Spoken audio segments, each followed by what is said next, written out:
शहरों की हलचल, गांवों की चौपाल, अतीत के झरोकों से वर्तमान के दरवाजे तक, इतिहास के पन्नों से बदलते राजस्थान तक, सियासत के अखाड़े से खेल के मैदान तक, चप्पे चप्पे पर हमारी नजर। हम हैं मौजूद गली गली, शहर शहर, क्योंकि हम हैं सबसे आगे, सबसे पहले। देखिए खबर राजस्थान।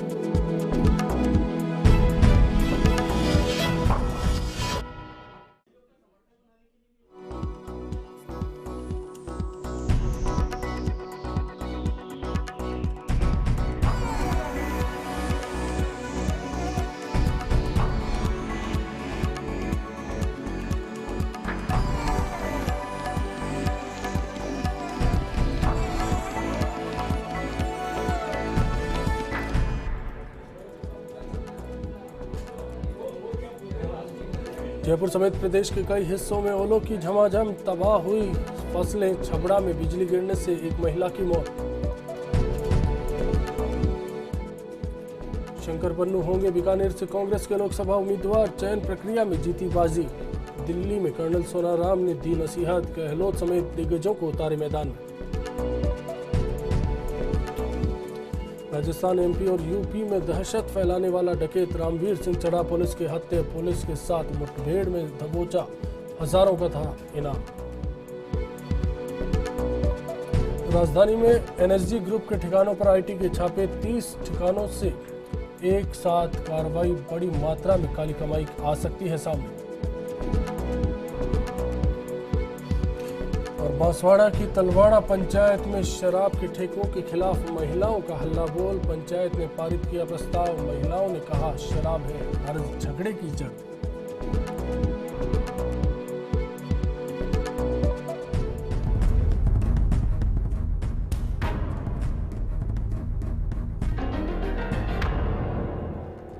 नमस्कार, बिग फाइट लाइव में आपका स्वागत है। मैं हूं विजय त्रिवेदी। बिग फाइट लाइव का मायने है सोसाइटी के हर हिस्से के साथ चलना, उसकी बात को हर एक तक पहुंचाना और उसके हकों के लिए लड़ना, और इस बात के लिए भी खबरदार करना कि कहीं कोई हक दिलाने के बहाने अपना फायदा तो नहीं देख रहा, कहीं वोट बैंक तो नहीं समझ रहा। और जब चुनाव नजदीक आने लगे तो फिर हर राजनीतिक दल को पराये भी अपने लगने लगते हैं। खासतौर से मुस्लिम बिरादरी, और सबकी जुबान पर होता है मुसलमान भाई।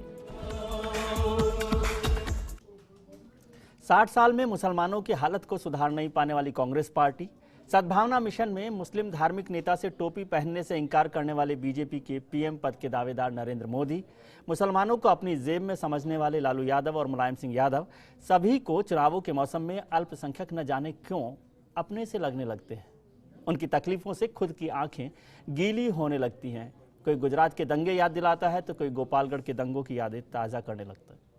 इसमें किसी को किसी भी दंगे से तकलीफ नहीं होती, वे जख्मों को ताज़ा करना चाहते हैं जिससे वो आपको हमदर्द लगने लगे। दुनिया में मुसलमानों की आबादी के नज़रिए से दूसरे नंबर पर आने वाले इस मुल्क में 70 से ज़्यादा संसदीय सीटों पर मुसलमानों की तादाद 25% से ज़्यादा है। फिर भी मौजूदा लोकसभा में सिर्फ 28 मुस्लिम सांसद हैं, जबकि पिछली बार 35 मुस्लिम सांसद चुनकर आए थे। जाहिर है चिंता करना वाजिब है, लेकिन क्या कोई वाकई उनका हमदर्द है? इस पर चर्चा हमारे खास मेहमानों के साथ, बीजेपी की वरिष्ठ नेता सुमन शर्मा जी, कांग्रेस के वरिष्ठ नेता राजीव अरोड़ा जी, जमात इस्लामी के वरिष्ठ नेता सलीम इंजीनियर साहब, और social activist Nishat Hussain madam, और सूफी सिंगर हमीद साहबरी साहब। आप सबका बहुत बहुत स्वागत है बिग फाइट लाइव में। लेकिन इस राजनीतिक मिजाज को समझने से पहले आज जयपुर में मौसम का मिजाज अचानक बदल गया। मुझे जानकारी नहीं कि किसने सिर उड़ाया, लेकिन ओले जोरदार पड़े।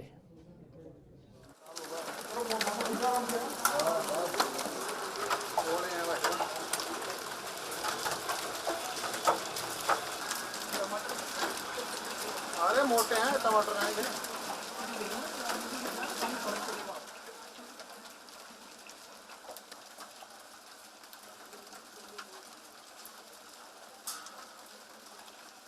तुम इतने मजबूत सशक्त आदमी जो भारत का प्रधानमंत्री बनना चाहते हो,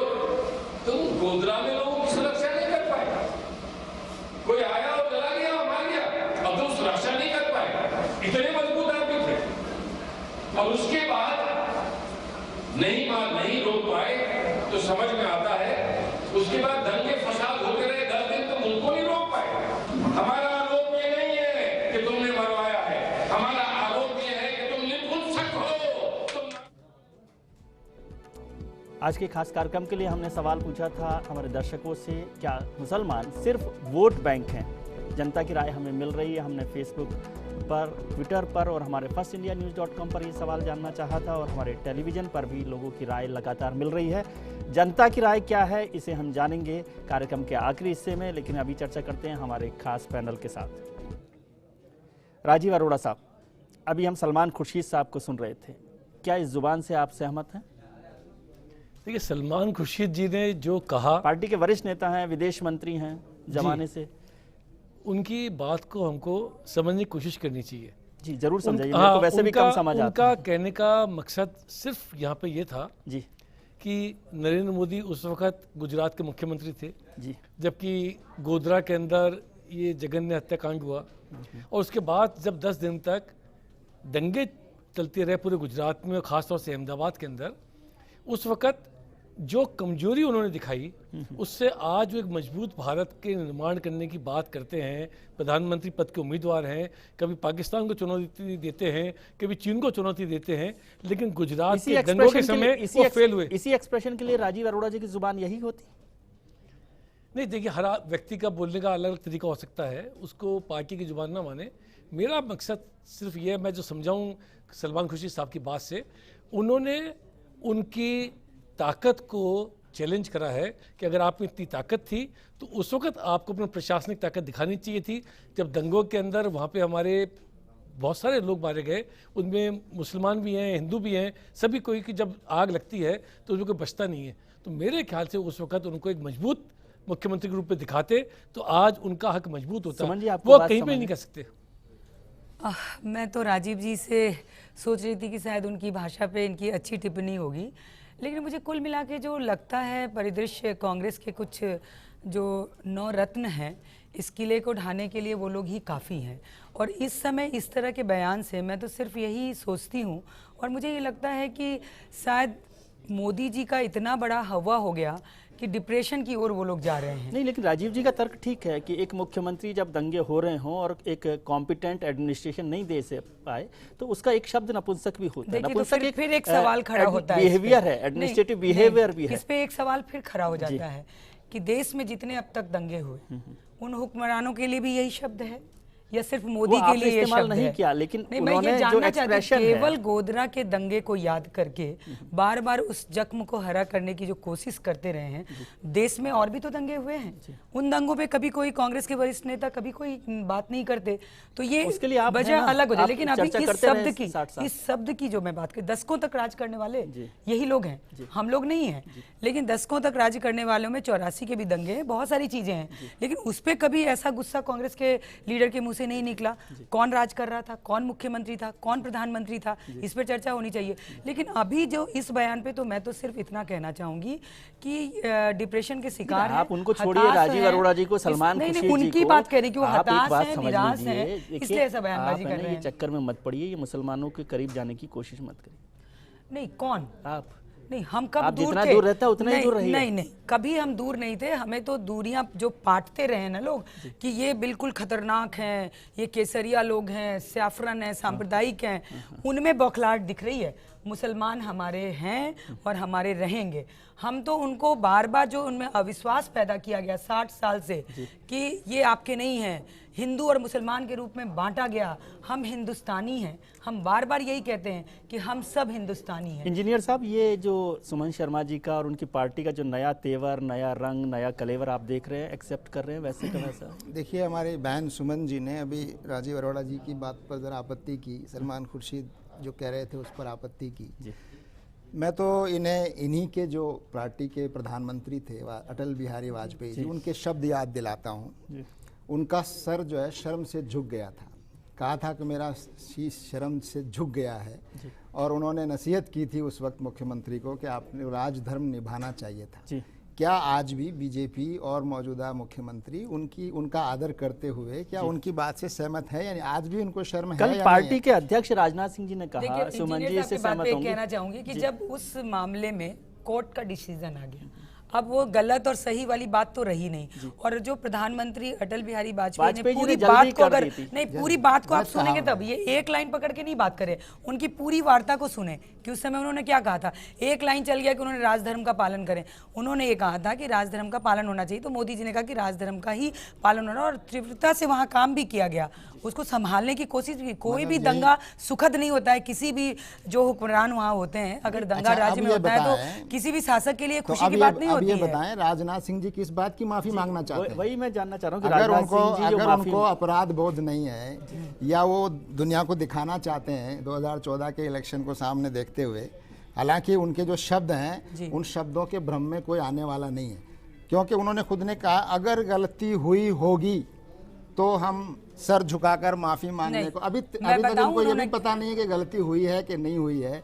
और सीधी बात यह है, देखिए इन्होंने जिस तरह से नरेंद्र मोदी जी को, जिनको हम अपराधी समझते हैं, कोर्ट तो जब हम समझते हैं कि कोर्ट कभी उनको अपराधी घोषित करेगी, लेकिन हमारा ये मानना है कोर्ट का तो डिसीजन आ गया। नहीं, कोर्ट का तो एक लोअर कोर्ट का है, सुप्रीम कोर्ट भी तो है ना, सुप्रीम कोर्ट में कोई डिसीजन नहीं हुआ। तो आप ये बताइए कि अगर नहीं तो राजनाथ जी जो कह रहे हैं आप उससे भी खुश हैं कि नहीं? आप हमें नाराज ही रहेंगे? आप देखिए, वाजपेयी जी ने कहा राजधर्म नहीं निभाया तब भी आप नाराज, राजनाथ जी कह रहे हैं माफी मांग लें तब भी आप नाराज। देखिए, खुश तब होंगे चाहे वो कोई भी पार्टी हो, जब वो अपना जो दायित्व है एक सरकार में होने का वो निभाए, और इस देश को धर्म माफी मांगने से कोई फर्क नहीं पड़ेगा। आपको माफी मांगने से फर्क नहीं पड़ेगा? माफी मांगने से कोई फर्क पड़ने वाला नहीं। अपराध जो होता है उसका तकाजा ये है कि अपराधी को सजा मिलनी चाहिए। अपराधी को सजा मिले बगैर न्याय नहीं हो सकता। अगर अपराधी माफी भी मांग ले और जिसके साथ, तो अपराधी तय कौन करेगा? कोर्ट करेगा। कोर्ट ने अभी तय नहीं किया नरेंद्र मोदी को अपराधी, नहीं तो जनता ने वैसे ही माफी मांगना चाहते हैं। इलेक्शन आने के बाद उनको माफी शब्द क्यों है? बात को एक बार मैं कंप्लीट करूं कि उन्होंने जो अल्पसंख्यक मोर्चे के कार्यक्रम, मैं यही बता रही कि वो हमारा ही कार्यक्रम था, उसमें उन्होंने कहा कि भाई हमें हमेशा आप लोगों भारतीय जनता पार्टी का एक डर बनाया जाता है इस समुदाय के बीच में कि भारतीय जनता पार्टी आपकी नहीं है, और ये किनके द्वारा बनाया जाता है ये सब लोग समझते हैं। पर मैं आप लोगों को ये विश्वास दिलाता हूँ कि आगे कभी भी ऐसी कोई घटना आप जानकारी में हमसे यदि कोई गलती होती है तो आप कहेंगे कि ये गलती हुई है तो हम शीश झुका के माफी मांगेंगे।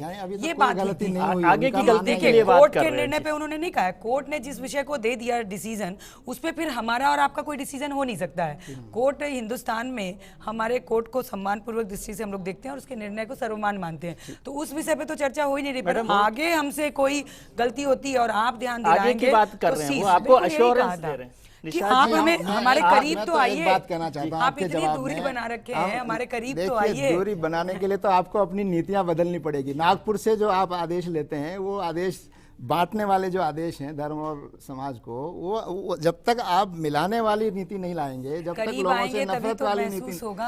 आप तो मुसलमान और ईसाइयों ऐसे रखते हो, हम करीब आप तो मुसलमान और ईसाइयों को विदेशी हम तो कह रहे हैं कि आके गले मिलिए हमसे, आ गले लग जा।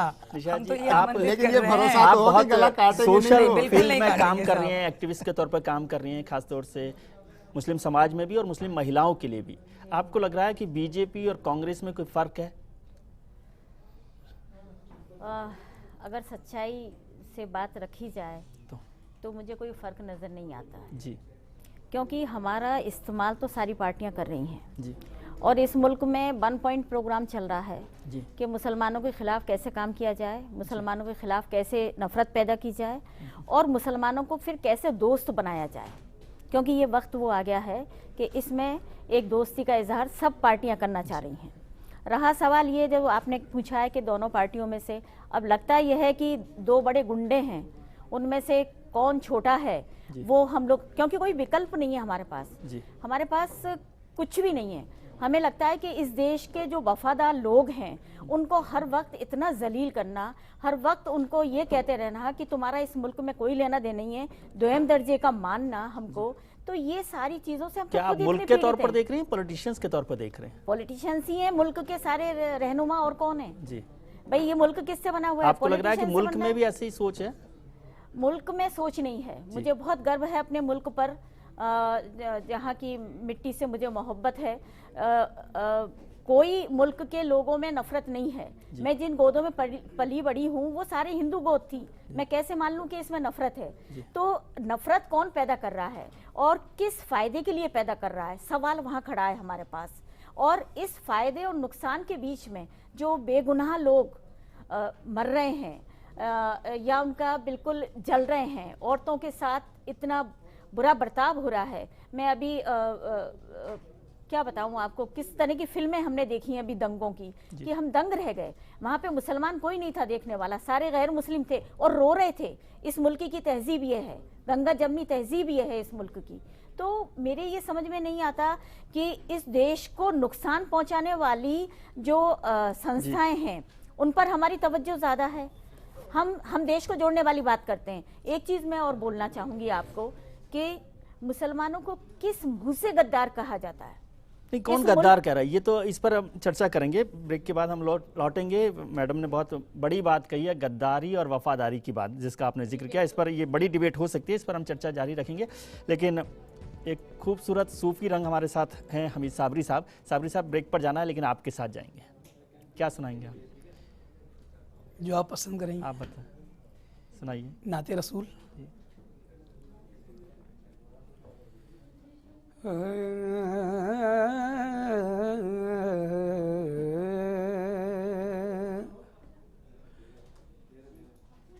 क्या समझ सकता है कोई शौकत व शाने रसूल?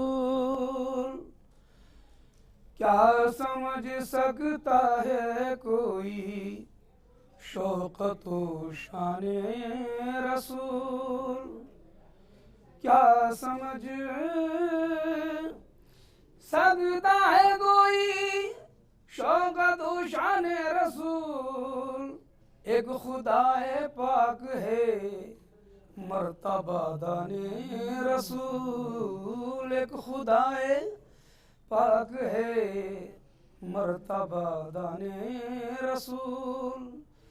क्या हुआ ईसा ने गर मुर्दों को जिंदा कर दिया? क्या हुआ ईसा ने गर मुर्दों को जिंदा कर दिया?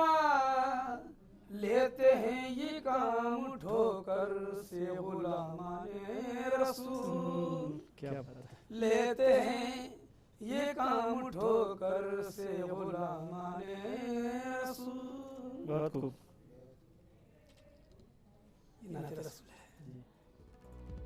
मुस्लिम समाज का अब तक तो सभी पार्टियों ने शोषण किया है।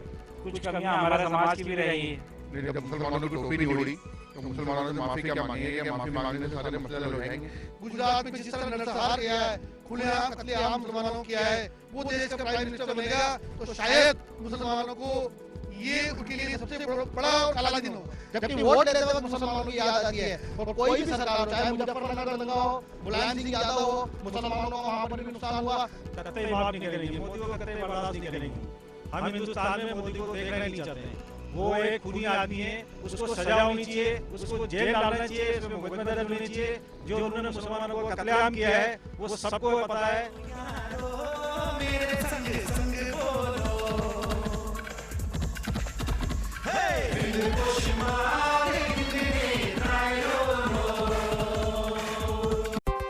Landmark Build States Private Limited, luxurifying the common living.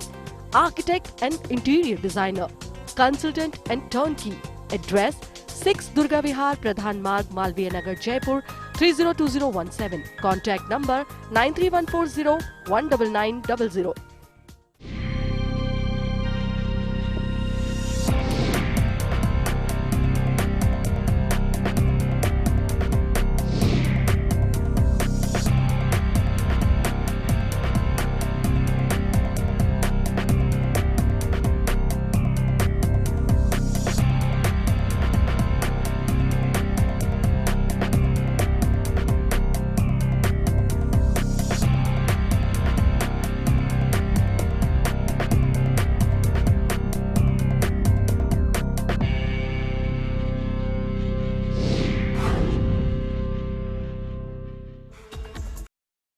जो शिकायत है, जो गुस्सा है मुसलमानों का, वो मिस्टर नरेंद्र मोदी से है। मिस्टर राजनाथ सिंह कह रहे हैं कि अगर हमसे गलती हुई तो अगर और मगर की बात आप क्यों कर रहे हैं? आप ये कहिए कि गुजरात में जो दंगे हुए, गुजरात में जो इंसान का कत्ल हुआ, गुजरात में जो 3000 मुसलमान मारे गए, उस पर हम माफी मांगते हैं। भाषा का इस्तेमाल सही होना चाहिए। और मैं इस सच्चाई को भी जानता हूं इस देश का कि मुस्लिम समाज के ज़हन में यह बात बैठा दी गई है कि भारतीय जनता पार्टी यह अछूत है। दंगों की बात की जाती है, भारतीय जनता पार्टी आएगी तो दंगे करा देगी, मुस्लिम कम्युनिटी का सफाया हो जाएगा इस देश से। हमने सवाल पूछा था कि क्या मुसलमान सिर्फ वोट बैंक है राजनीतिक दलों के लिए। ये सवाल हमने हमारी FirstIndiaNews.com पर, फेसबुक पर और ट्विटर पर पूछा था, और टेलीविज़न पर हम लगातार जनता से राय मांग रहे हैं कि क्या राजनीतिक दल मुसलमान को सिर्फ वोट बैंक के तौर पर देखते हैं, और इस पर चर्चा कर रहे हैं हमारे खास पैनल के साथ। अरोड़ा साहब, आपसे सवाल है, जो बात चर्चा कर रहे थे, सबसे ज़्यादा वक्त आपकी पार्टी ने राज किया, और जैसे मैडम भी कह रही थी कि दोनों पार्टियों में बराबर तरीके से कर रही हैं। यूपी में गया था तो यूपी में सलमान खुर्शीद साहब के लिए आमतौर पर कहा जाता है कि पार्टी को बात करते हैं कि हमने मांगा था मुसलमान, आपने दिया सलमान। जी। इस तरह के मुस्लिम लीडर आपकी पार्टी ने पैदा किए जिनका समाज से कोई कनेक्ट नहीं है, और इलेक्शन आते आते मुझे ध्यान है जब पिछली बार इलेक्शन हो रहा था तब वो फांसी के फंदे पर चढ़ने को तैयार थे, जिसके लिए इलेक्शन कमीशन से झगड़ा हो गया था। सलमान खुर्शीद साहब ही थे वो भी, मुसलमानों को लेकर, और फिर 5 साल बाद उनको एक ये याद आई मुसलमानों की, और फिर उसका वो जिक्र करने लगे। तो ये जो टाइम पीरियड है वो कितना इम्पोर्टेंट है आपके लिए? कितने कितने समय बाद आप मुसलमानों को याद करते हैं? कुछ कैलेंडर वगैरह बना रखा है? देखिए, क्योंकि हम लोगों ने इस देश के अंदर काफ़ी समय देश की आज़ादी के बाद इस देश के विकास में भूमिका निभाई और समाज के हर वर्ग को साथ लेकर चलने की कोशिश करी।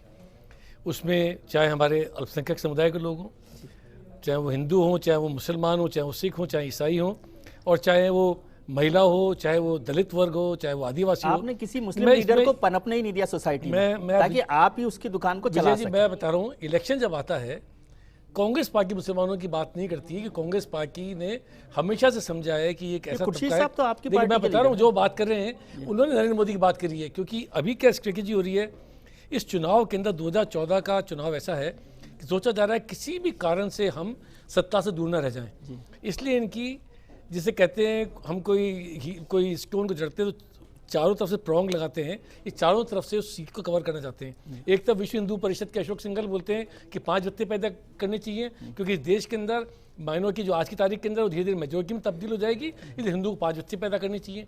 एक तरफ हिंदुओं की भावनाओं को इससे भड़काते हैं, दूसरे मुसलमानों से माफ़ी मांगते हैं। और अभी सुमन शर्मा जी की जो बात से समझ में आया कि उन्होंने इन दंगों के लिए माफी दी मांगी, उनका भविष्य में गलती होगी तो माफी मांगी। हमने कहा कोर्ट का मामला है, लेकिन देखिए उस पे हम लोग निर्णय देने वाले नहीं कि सही या गलत है। राजनाथ सिंह जी क्यों माफी मांग रहे हैं? नरेंद्र मोदी खुद उम्मीदवार हैं, रैलियां वो पूरे देश में कर रहे हैं, गलती करी उन्होंने तो वो माफी मांगे। और आप कह रहे हैं नरेंद्र मोदी माफी मांगेंगे तो आप, मैं कहता हूँ पहली चीज तो ये कि नरेंद्र मोदी को माफी मांगनी चाहिए। राजनाथ सिंह जी क्यों मान रहे हैं? इसका मतलब नरेंद्र मोदी नहीं मानते कि उन्होंने गलती करी है। पहला प्रश्न तो ये है। दूसरा प्रश्न ये है, फिर ये बात क्यों हो रही है कि इस देश में हिंदू मुसलमान को डिवाइड करो, जो आपने बताया पहले 25 सांसद क्यों रह गए? यही बहुत मुझे खराब लग रहा है कि जो काम आप कर रहे थे ये पार्टी क्यों कर रही है? तो ये आप करते रहे। इसका जवाब तो ये देंगे कि इनको ये अभी चांस आपकी तकलीफ भी यही लगता है बेसिकली कि अगर प्रॉब्लम यही है, नहीं हमारी प्रॉब्लम यही है कांग्रेस की जो बौखलाहट है पड़ रही है। देखिए किसी को आप गुमराह नहीं कर सकते। नहीं, मैं एक एग्जांपल देना चाहूंगी विजय जी कि बौखलाहट कांग्रेस में इतनी आ गई, अगर आप इन 4 राज्यों के चुनाव के रिजल्ट भी देखेंगे तो मुस्लिम मतदाताओं को इन्होंने कई सालों तक गुमराह किया। लेकिन इस बार के राजस्थान के रिजल्ट में मैं बताना चाहूंगी कि जिस तरह मुसलमानों का रुझान उसने साबित कर दिया इन चुनावों ने कि आपको जरूरत ही नहीं है मुसलमानों की, आप उनके बिना जी सकते हैं। उनके बिना नहीं, इनके बिना वो जी सकते हैं। मैं तो छोड़ चली बाबुल का देश, अब भाजपा का घर प्यारा लगे ऐसा कांग्रेस के साथी लोग हमसे भी कहते हैं कि ये घर बहुत न्यारा है, और ये साबित किया उन्होंने। इसी की घबराहट है इनमें। तो कभी गोधरा याद आता है इनको, कभी कुछ याद आता है, उसके अलावा इनको और कुछ नहीं याद आता है। अजमेर से हमारे साथ मोहम्मद मुसलमान का मतलब केवल गोधरा। खान साहब, आपका क्या कहना है? हाँ नमस्कार साहब, मैं सबसे पहले तो मैं आप सबको सलाम करना चाहता हूँ। वालेकुम सलाम जी। हाँ, वो ये है साहब कि मैं ये व्यक्तिगत विचार में आपको ये रखना चाहता हूँ कि जब हिंदुस्तान में अपनी एक सेकुलरिज्म के बेस पर अपनी बुनियाद है, जिसमें हिंदू मुस्लिम सिख ईसाई सबको जीने का अधिकार है?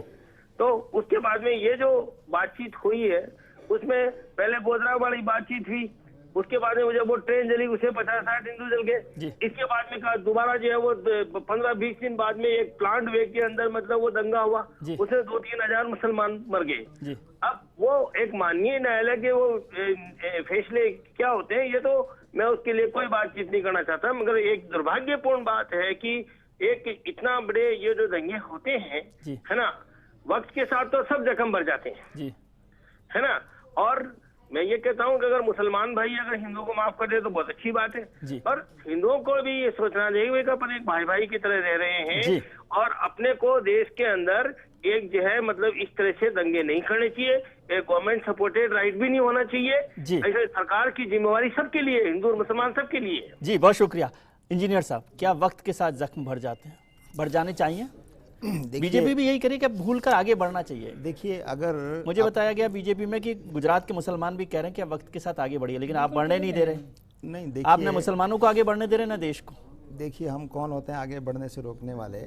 हम तो ये कहते हैं कि जो अन्याय हुआ है अगर उसकी वास्तव में उसका पश्चाताप किया जाए। इस सबसे बड़ी चिंता जो मुसलमानों का आगे बढ़ने की है वो मुस्लिम लीडरशिप की है, क्योंकि उनको डर लगता है कि अगर यही आगे बढ़ गए तो हमारा क्या होगा। हाँ नहीं, असल में क्या है, हमारी सभी पार्टियों ने कुछ ऐसे लीडर जो है वो अपने अपने दिखाने के लिए कुछ मुखौटे रखे हुए हैं जिनका समाज से, हाँ, जिसका समाज से कोई कनेक्शन नहीं है। किसी को पद दे देते हैं, किसी को कहीं राज्यसभा की सीट दे देते हैं, कुछ करते हैं और उससे ये समझते हैं कि हमने मुसलमानों के लिए बहुत किया है। काम किया। मैं अभी इस जो चर्चा आपने छेड़ी है अभी, इस पर एक बात कहना चाहता हूँ राजनाथ सिंह जी के बयान का हवाला देते हुए कि अब इनको ये लग गया है कि 2014 का इलेक्शन वो मुसलमानों की मदद के बगैर सत्ता में नहीं पहुंच सकते, ये आभास उनको हो गया है। और उनको शायद ये भी लग गया है कि नरेंद्र मोदी जी का जो असली चेहरा है उस चेहरे को छुपाए बगैर भी वो आगे नहीं बढ़ सकते। इसीलिए खुद नरेंद्र मोदी जी की भाषा भी बदल रही है, वो भी मुसलमानों को बहुत हमदर्दी से याद कर रहे हैं। और मुझे जो लगता है वो ये लगता है कि बीजेपी नरेंद्र मोदी जी को प्राइम मिनिस्टर बनाना ही नहीं चाहती। हाँ, अब जो नया राग अलापा जा रहा है, मेरे ख्याल में कोई ऐसा चेहरा पेश करना चाहते हैं जो मुसलमानों को पसंद आ जाए। ये तो आपने नया राजनाथ सिंह जी सुमन जी मुझे थोड़ा सा, और मैं आपसे दावे के साथ कह सकता हूँ कि अब राजनाथ सिंह जी प्रधानमंत्री पद के उम्मीदवार के तौर पर अपने आप को हमदर्द बनाकर पेश कर। निशाद जी, आपसे जानना चाह रहा हूँ मैं, ये तो सुमन जी से तो इस पर ज्ञान लूंगा मैं जो नया ज्ञान दिया इंजीनियर साहब ने, लेकिन आपसे जानना चाह रहा हूँ, आपने कहा कि दोनों पार्टियां बराबर की हैं, दोनों गुंडे हैं। राजनाथ जी ने एक बात कही कि सबको परखा बार बार, बीजेपी को भी एक बार परख लीजिए, तो आपको लगता है कि मौका मिल जाना चाहिए परखने का? देखिए, पहली बात तो ये है कि जैसा सलीम साहब ने अभी कहा, लाल किले पे तो झंडा वही फहराएगा जिसको मुसलमान चाहेगा जी। इतनी बड़ी, ये बड़ी बात आप कह रहे हैं जी।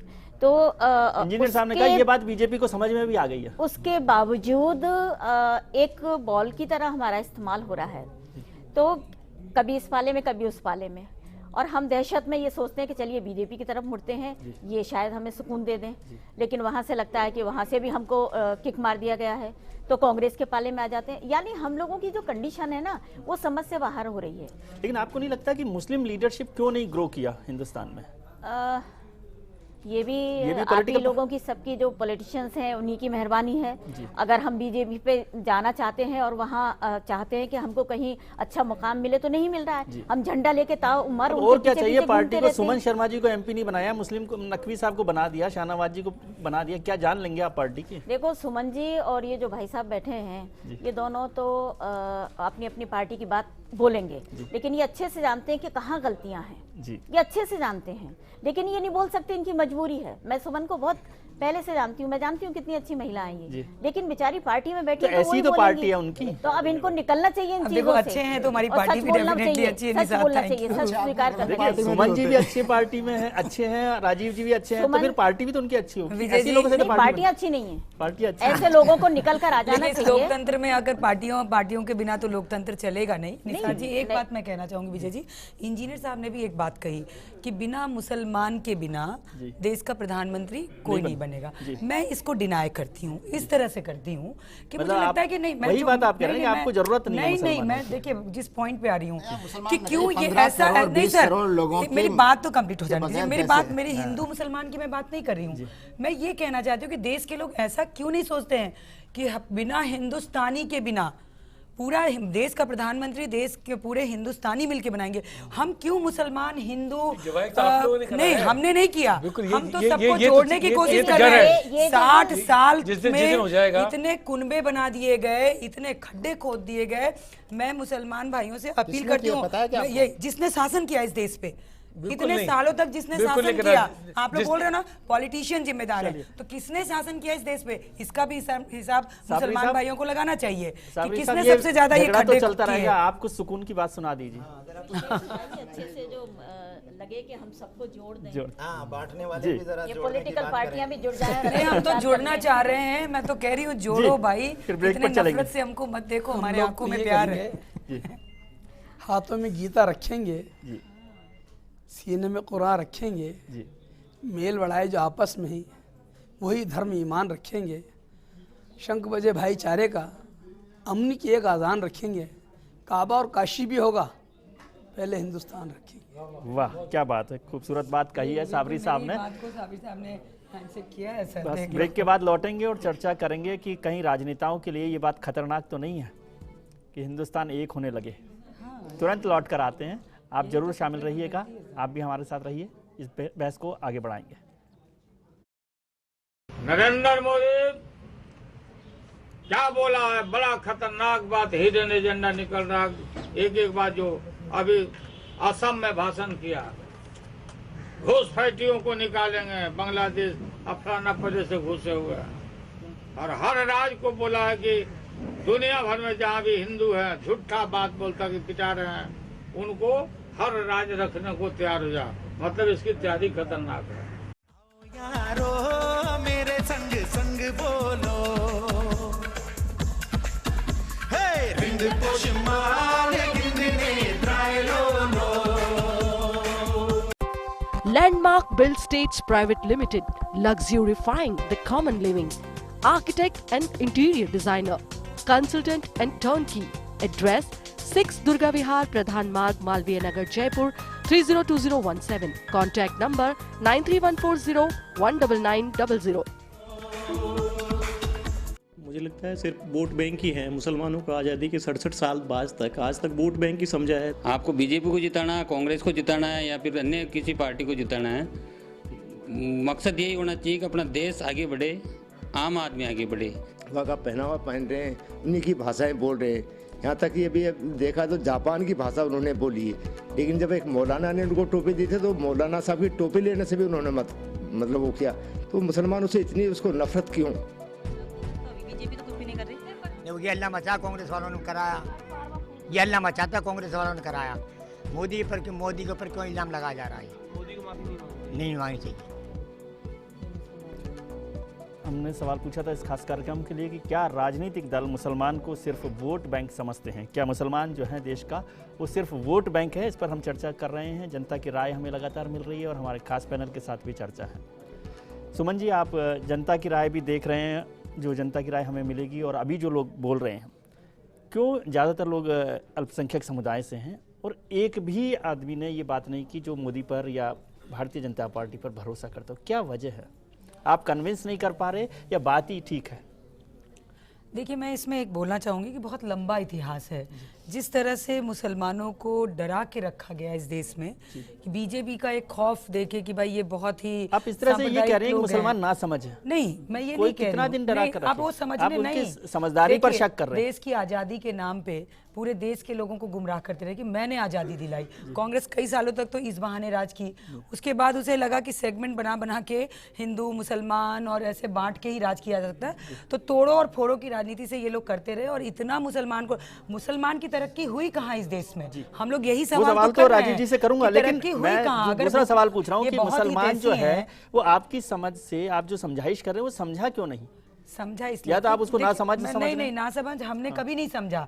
हम यदि वो समझदार है तो फिर ठीक समझ रहा है। देखिए हमें समझाने के काबिल हम बहुत थोड़े समय के लिए हुए। देश में सबसे सरकार में रह के ही आप समझा सकते हैं। देखिए पावर सेंटर जहां होता है लोग उनसे उम्मीद करते हैं। अब ये लोग गोधरा को तो लेके बार बार आ जाते हैं, मुसलमान नहीं आता है, हमारे कांग्रेस के लीडर आते हैं। कोई मुसलमान आपको ये बोलता नजर नहीं आएगा, वो अगर उसके दर्द है सीने में तो बहुत सारी चीजों से है, लेकिन हमारे नेता जो कांग्रेस के वो गोधरा का ही दर्द उनको दिखता है, उनको इधर गोपालगढ़ का दर्द नहीं दिखता है, 84 के दंगे नहीं दिखते हैं। तो ये चाहते हैं, लेकिन जो डर मुझे लग रहा है कांग्रेस बंधुओं में है कि मुसलमान अब समझने लगा। इसका मतलब ये नहीं कि ना समझता मुसलमान ने देखा कि जिसका दामन हमने बरसों पकड़ा उन्होंने हमारे दामन में क्या दिया। आज मुसलमान की स्थिति पूरे देश में देख लीजिए, गुजरात से मुसलमान को कंपैरिजन कीजिएगा तो गुजरात का मुसलमान बहुत आगे बढ़ गया है और अन्य राज्यों का मुसलमान क्यों पिछड़ गया, ये मुसलमान अब चिंता करने लगा है और यही चिंता से वो तय बीजेपी के नजदीक आ रहा है और यही घबराहट कांग्रेस में हो रही है। तो सलमान जी कैसे बयान आ रहे हैं, मुझे जो लगता है। हमारे साथ अजमेर से अशोक पंडित जी जुड़ रहे हैं। अशोक जी आपका क्या कहना है? जी नमस्कार जी, मैं आपके चैनल को मेरा धन्यवाद है जी। मैं आपसे जो आपकी राय हो रही है कि मुसलमान सिर्फ वोट बैंक है जी, मैं आपसे ये कहना चाहूंगा मुसलमान ना तो वोट बैंक है। आज की तारीख में मुसलमान इतना शिक्षित हो चुका है कि उसको वोट बैंक है ना कि उसका एक इरादा है।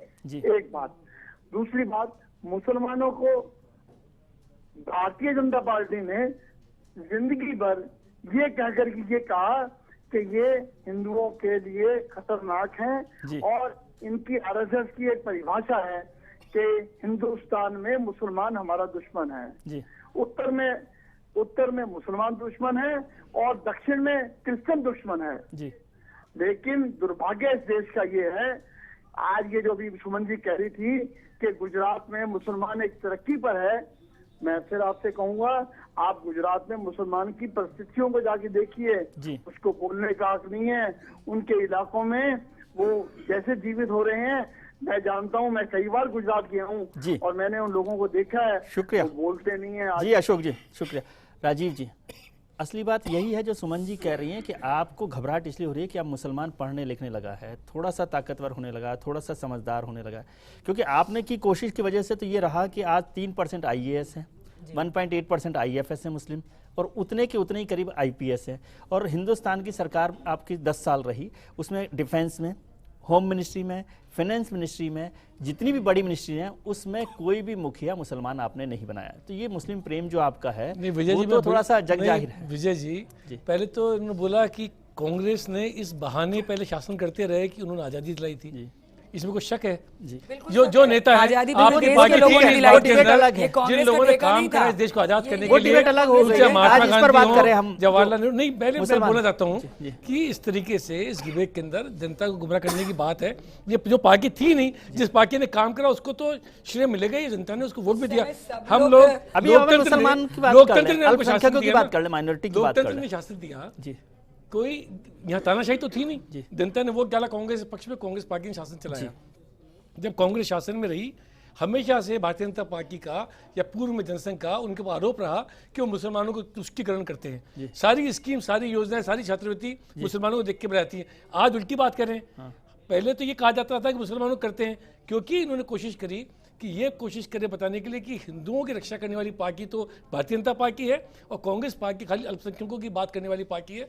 जैसा अशोक पंडित जी ने कहा, यहाँ पे तो मुसलमानों के लिए और साउथ के अंदर क्रिश्चियंस के लिए, इस तरीके से कोशिश करके अयोध्या की बात करी।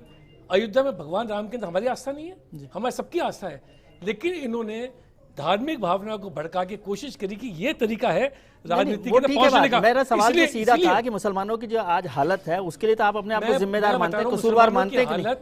निश्चित रूप से आप कह रहे हैं बहुत बेहतर लेके आज तक बहुत ज्यादा सुधरी है, बहुत ज्यादा इंप्रूवमेंट हुआ है। और जो निशाद जी बहुत सोशल सेक्टर में काम कर रहे हैं, मुसलमानों की देश की वो बताएंगे। आप सहमत हैं राजीव जी से? देखिए, मुझे लगता है कि 1983 में सरकार ने एक समिति गठित की थी। समितियां तो बहुत गठित की हैं सरकार और ने। उन्होंने भी कह दिया था कि बहुत बैकवर्ड हैं। और उसके बाद सच्चर कमेटी की रिपोर्ट में भी 1-2% लोग तरक्की पर हैं, तो उसको हम तरक्की नहीं मान सकते हैं। मुसलमानों की हालत आप जाके देखिए, मतलब जयपुर शहर राजधानी में आप उनके इलाकों में जाके तो देखिए, आप बैठ नहीं सकते 5 मिनट। आज ही मेरी मीटिंग चल रही थी, वहां पे मुझे शर्म आ रही थी कि क्या हो रहा है इस मुल्क में। तो इस तरह से नकारा हुआ पड़ा हुआ है। हम सिविल लाइन को सिविल लाइन बनाए जा रहे हैं, अच्छे से अच्छा उसमें करे जा रहे हैं, और हम वहां पर ये बादशाह हैं, ये लोग राज करते हैं, शासन करते हैं, जनता इनकी त्राय त्राय मचाए हुए। इंजीनियर साहब, देखिए 65 सालों में जो कुछ हुआ है वो सच्चर साहब ने पेश किया पूरी रिपोर्ट उसमें। आज़ादी के वक्त मुस्लिम समुदाय की जो स्थिति थी, नौकरियों में जो उनका प्रतिनिधित्व था, आप देखिए सब समाजों में शिक्षा बढ़ी, नौकरियों में प्रतिनिधित्व बढ़ा, लेकिन ऐसा क्या हुआ कि मुस्लिम समाज का प्रतिशत बढ़ने के बजाय घटता ही चला गया, जबकि शिक्षा भी बढ़ी है, बढ़नी भी चाहिए। और एक बड़ी वजह ये भी मैं जानना देखिए, कांग्रेस पार्टी, ये बात सही है, बहुत नारे तो लगाती रही, हम ये करेंगे वो करेंगे, इतनी रिपोर्टें, इतने कमीशन बन गए कि मुसलमान उनके नीचे दब गया, लेकिन आप डायग्नोसिस करते रहे, इलाज कभी किया नहीं, क्योंकि करने की नीयत नहीं थी। दूसरा, एक गुजरात दंगों के बारे में एक जो पहलू है, हम ये मानते हैं कि वहाँ गुजरात के मुख्यमंत्री जिम्मेदार हैं उसके लिए, क्योंकि वो मुख्यमंत्री थे, उनको रोकना चाहिए था, बल्कि आरोप तो ये भी है कि उनका सहमति उसमें थी। लेकिन हम ये कहते हैं क्या कांग्रेस पार्टी वहाँ मौजूद नहीं थी? गुजरात में कांग्रेस पार्टी वो मौजूद नहीं थी, वो क्यों नहीं खड़े हुए? क्यों नहीं 10-20-50 कार्यकर्ता रोड पर आते, शहीद होते? वो क्यों नहीं शहीद और हुए? तब जाके हमने अर्जुन सिंह जी से ये बात कही, मगर वहाँ की कांग्रेस पार्टी, अर्जुन सिंह जी सबसे बड़ा आरोप ये है, नेता बने हैं, बहुत से अल्पसंख्यकों। कांग्रेसी लीडर भी वहाँ दंगों में पेश नजर आए, ऐसे सबूत मौजूद हैं। तो आप कौन सी कांग्रेस पार्टी को लेकर आगे चलेंगे जो सेकुलरिज्म का नाम लेती हो, लेकिन अंदर अंदर बहुत सी, लेकिन एक सवाल इस पर करेंगे, मेरे पास ब्रेक। अरोड़ा जी जैसे व्यक्ति जो हैं कांग्रेस पार्टी में अल्पसंख्यक है, मेरा मानना ये, क्योंकि इसीलिए तो अलग पड़े हुए लोग ऐसे हैं, इनको अपनी संख्या, इसीलिए वो हाशिए पर हैं। हाँ, इसीलिए वो हाशिए पर, इनकी पार्टी में ये अल्पसंख्यक है, इन जैसे अच्छे विचारों वाले बहुत कम लोग हैं, इसलिए हम कहते हैं कि इनकी पार्टी को भी खतरा है। आपने जो बात कही है उस पर मैं चर्चा करूंगा ब्रेक के बाद, क्योंकि ब्रेक पर जाने का वक्त है। क्योंकि आप कह रहे हैं कि कांग्रेस से ने कुछ नहीं किया और वहां पर दंगों में भी शामिल थी, लेकिन फिर भी अल्पसंख्यक समुदाय जो है वो कांग्रेस के साथ जुड़ा हुआ है, इसकी क्या बड़ी वजह है, इस पर चर्चा करेंगे। साबरी साहब, बहुत दंगा हो गया है, कुछ सुना दीजिए। क्या सुनना चाहेंगे? जो आप सुनाएंगे।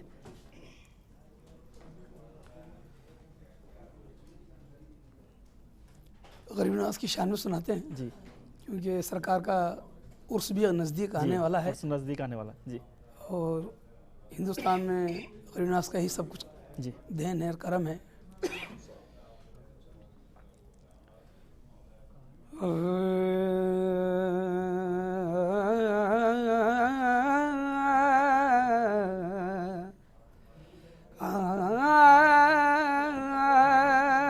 गरीब नवाज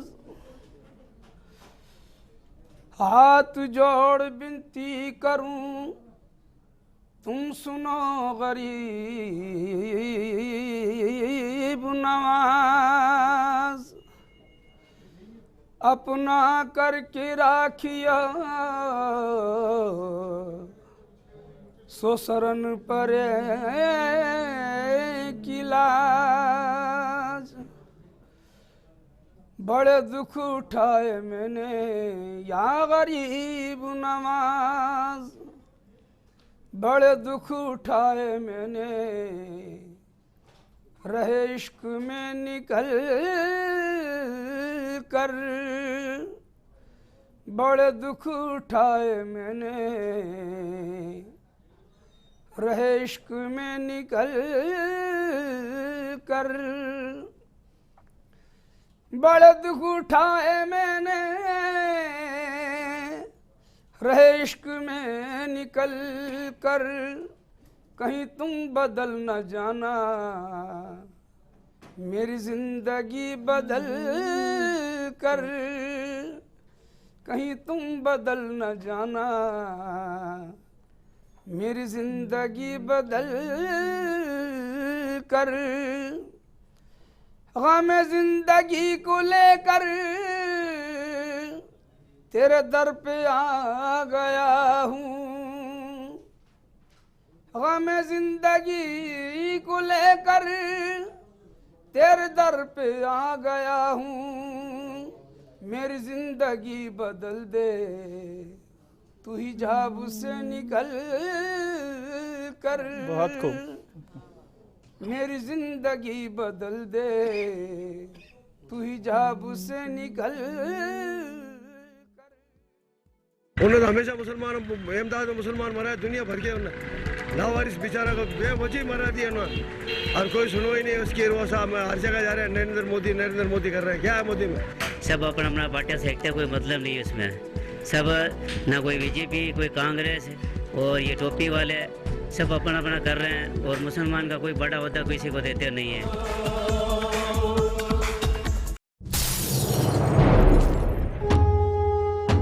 खराब रनवे पर क्या पायलट उड़ा पाएंगे कांग्रेस का जहाज? मोदी को पीएम बनाने में क्या मददगार साबित होगा मिशन 25? बजने वाला है लोकसभा चुनाव का बिगुल, कौन जीतेगा चुनावी समर? चुनाव की हर चाल पर हमारी नजर, हम रखेंगे आपको हर वक्त बाखबर। हम टटोलेंगे वायदे और चुनावी कायदे, प्रदेश की राजनीति की असल पड़ताल। आपका भरोसा है हम देंगे आपकी आवाज को पहचान। हम हैं फर्स्ट इंडिया, सबसे आगे सबसे पहले। आओ यारो मेरे संग संग बोलो, हे रिंग पोशमाल गिंदने ड्राइलोनो। हिंदुस्तान में मुसलमानों की बदहाली के लिए उनको अच्छी शिक्षा नहीं मिली, उनको रोजगार नहीं मिला, उनके बच्चों का कैरियर नहीं बना, और बहुत से मुस्लिम युवा राह भटक गए, तो उसके लिए जिम्मेदार कौन? कांग्रेस की गलत नीतियों के कारण से मुसलमानों को अच्छी शिक्षा नहीं मिली, मुसलमानों को रोजगार नहीं मिला, उनके जवान बच्चों का कैरियर अच्छा नहीं बना। चुनाव के ऐलान से पहले ही कांग्रेस हताश और निराश हो गई। नरेंद्र भाई के नाम से उनकी सुबह शुरू होती है और सुबह से शाम तक नरेंद्र भाई के ख्याल में डूब जाती है कांग्रेस। ऐसे कांग्रेस मुद्दा विहीन है, कांग्रेस नेतृत्व विहीन है, कांग्रेस विश्वसनीयता विहीन है, कांग्रेस नीति विहीन है, कांग्रेस निराश है और हताश है, और निराशा और हताशा में उनके नेता अब गाली गलौज पर उतर आए। हमने आज सवाल पूछा था कि क्या मुसलमान सिर्फ वोट बैंक हैं, क्या राजनेता मुसलमानों को सिर्फ वोट बैंक समझते हैं? जनता की राय हमें मिली है, 62% लोग मानते हैं कि हाँ, राजनेता जो है मुसलमानों को वोट बैंक के तौर पर देखते हैं, और 38% लोगों का मानना है कि नहीं, ऐसा नहीं है।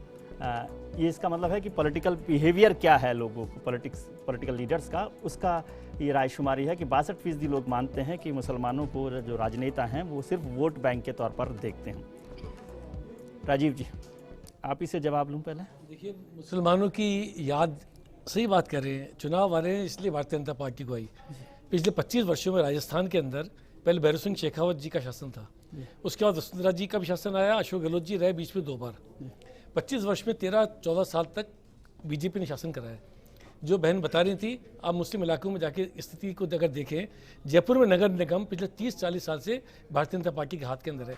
तो इसलिए ये खाली चुनाव के समय माइनॉरिटी के बीच में जाते हैं, उसके बाद में पहले कभी जाती नहीं है। इनके एमएलए कभी नहीं जाते हैं, हमेशा रहते हैं, और कांग्रेस हमेशा माइनॉरिटी के साथ रहते हैं, सब में शासन। हम तो यही कह रहे हैं कि आप हमेशा साथ रहते हैं। फिर विजय जी, इस वजह से ये हाल है। इस देश में जो लोग आर्थिक रूप से पिछड़े हुए हैं, चाहे वो मुसलमान हो, चाहे वो दलित हो, चाहे वो SC ST के लोग बाग हों, सबकी स्थिति ऐसी रही है। हर चीज़ में सुधार हो रहा है, लेकिन उसमें खाली ये माना जाए कि मुसलमानों को अलग से देखा गया, उनके लिए योजना बनी, काम नहीं करा गया, इसको मैं मानता नहीं हूँ।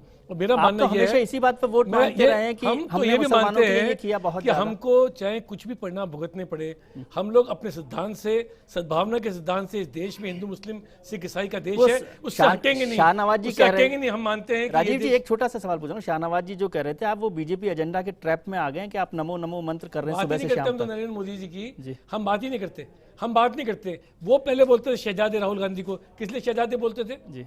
उनको तो बोलने की बात नहीं, क्योंकि उसको आइडेंटिफाई करना चाहते हैं कि राहुल गांधी मतलब निशाद जी आपसे सवाल पर फिर वही सवाल पर मैं आता हूं कि यदि कांग्रेस ने बहुत हालत खराब की है माइनॉरिटी की, फिर भी माइनॉरिटी को जब 2 में से चुनना है तो सिर्फ कांग्रेस को क्यों चुने? देखिए, मैं नहीं कह रहा आपसे कि आप बीजेपी को चुने कांग्रेस को चुने, मैं सवाल है कि कांग्रेस को क्यों चुने? सवाल ये है कि अब मुस्लिम काफ़ी समझदार हुआ है जी। क्योंकि पिट पिट के लुट के जल के सब तरह से मिट कर देख लिया है उसने कि क्या हमको करना है। अब उसमें एक समझ बनी है और वो एक अच्छी समझ बनी है, चाहे वो किसी भी पार्टी का इंसान क्यों ना हो, लेकिन वो अगर अच्छा है तो वो उसकी तरफ मतलब वो बीजेपी की तरफ भी जा सकता है। और तीसरा विकल्प भी खड़ा हो गया है, पहले हम मोर्चे के लिए भी खड़ा हो कोई तीसरा विकल्प इंजीनियर नहीं साहब है। आपको लगता है कि बदलाव आया है मुस्लिम सोच में कि वो जैसे कह रहे हैं कि अच्छा उम्मीदवार हो तो उसको वोट दे सकता है? सुमन शर्मा जी खड़े हो जाएं तो आप बीजेपी को छोड़ के सुमन शर्मा जी को वोट दे देंगे? देखिए, मैं कह रहा हूँ सिर्फ मुस्लिम समुदाय में नहीं, पूरे देश में एक जागृति आई है। राजनीतिक तौर पर अब पूरा देश जाग गया है और अब ये जो राजनीतिक पार्टियां आपस में जो लड़ाने का, बांटने का जो काम कर रही है, आप राजीव जी का ब्लड प्रेशर बढ़ा रहे हैं। हाँ, एक तो आप पर भरोसा था, वो भी आप छोड़ रहे हैं। मैं समझता हूँ कि नहीं, अगर ये अपनी नीतियों पर कायम रहते और नीतियों के मुताबिक अमल करते, मैं तो इनसे कहता हूँ कि हमारी जो बीजेपी के साथी हैं, हमारी बहन यहाँ बैठी है, मैं इनसे कहूँगा इनके माध्यम से कि ये अपनी नीतियों में भी बदलाव लाएं जी और नीयत में भी बदलाव लाएं जी। इनकी नीतियाँ बांटने की, और कांग्रेस पार्टी से कहूँगा कि ये नीतियाँ तो बड़ी अच्छी बनाते हैं, कागज़ पे अच्छा लिखते हैं, मगर इनकी नीयत जो है उनको ठीक करनी पड़ेगी। सुमन जी, तो नीति और कम वक्त मेरे पास बचा है, नीयत और नीति दोनों पर बदलाव की जरूरत है। आप नहीं, मैं इनको विश्वास दिलाना चाहूँगी, चूँकि बहुत ही वरिष्ठ और जाने माने समुदाय में बहुत प्रभाव रखने वाले हमारे इंजीनियर साहब हैं। नीयत और नीति दोनों हमारी बहुत अच्छी है, हमको अजमाइए तो सही।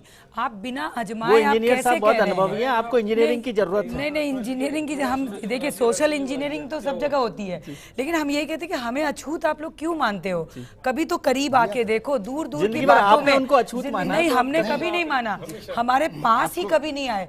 दीवार बन के कांग्रेस के लोग खड़े रहे, इनको मौका ही नहीं दिया हमारे नजदीक आने का। हम तो चाहते हैं आइए, तो आप गुजरात के मुसलमानों से पूछिए, नहीं गुजरात के मुसलमानों से पूछिए, 1-2 लोग से नहीं, आप वहाँ की देखिए, गुजरात के मुसलमान विकास दर देखिए जाते हैं, जैसी स्थिति में रह रहे हैं, अभी भी टैंक में गुजरात अच्छी हालत नहीं है मुसलमानों की। आप गुजरात की बात करते हो, पूरा गुजरात, उत्तर प्रदेश की बात क्यों नहीं करते? पूरा गुजरात, गोपालगढ़ की बात क्यों नहीं करते? गोपालगढ़ की बात क्यों नहीं करते? गुजरात ही क्यों लाते हो? मैं ये बार बार पूछना चाहती हूँ, गोपालगढ़ में आप लोग क्यों नहीं बोलते?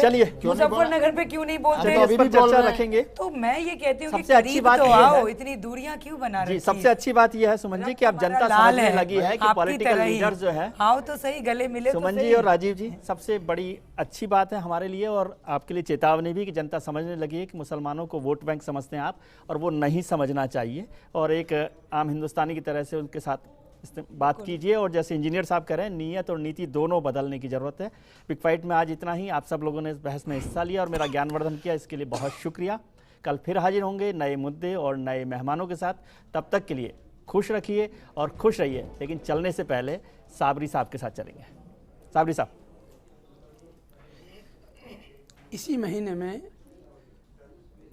निज़ामुद्दीन औलिया का उर्स हुआ और अमीर खुसरो की गज़ल समात फरमाएं जी।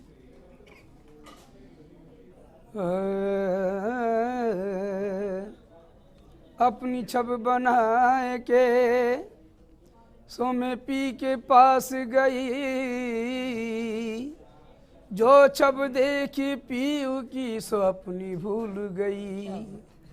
छाप तिलक सब छीनी मोह से नैना मिलाई के, छाप तिलक सब छीनी जी मोह से नैना मिलाई के।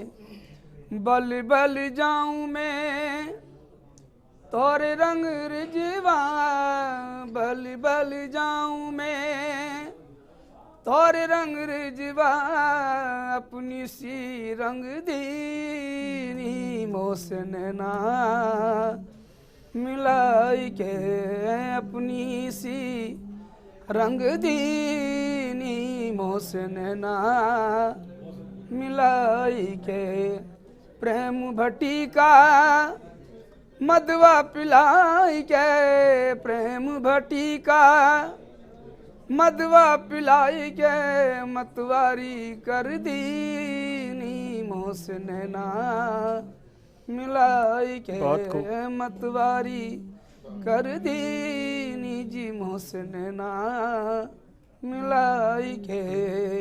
बहुत शुक्रिया, बहुत शुक्रिया। खुसरो निजाम के बल बल जाइए, खुसरो निजाम के बल बल जाइए, मोहे सुहागन की नी मोसन ना मिलाई के।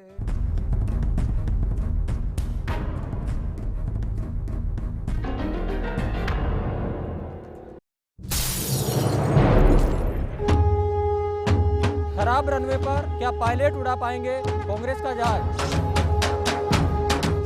मोदी को पीएम बनाने में क्या मददगार साबित होगा मिशन 25?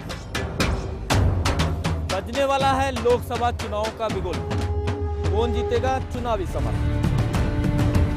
चुनाव की हर चाल पर हमारी नजर, हम रखेंगे आपको हर वक्त बाखबर। हम टटोलेंगे वायदे और चुनावी कायदे, प्रदेश की राजनीति की असल पड़ताल। आपका भरोसा है हम देंगे आपकी आवाज को पहचान। हम हैं फर्स्ट इंडिया, सबसे आगे सबसे पहले। शहरों की हलचल, गांवों की चौपाल, अतीत के झरोकों से वर्तमान के दरवाजे तक, इतिहास के पन्नों से बदलते राजस्थान तक, सियासत के अखाड़े से खेल के मैदान तक, चप्पे चप्पे पर हमारी नजर। हम हैं मौजूद गली गली शहर शहर, क्योंकि हम हैं सबसे आगे सबसे पहले। देखिए खबर राजस्थान।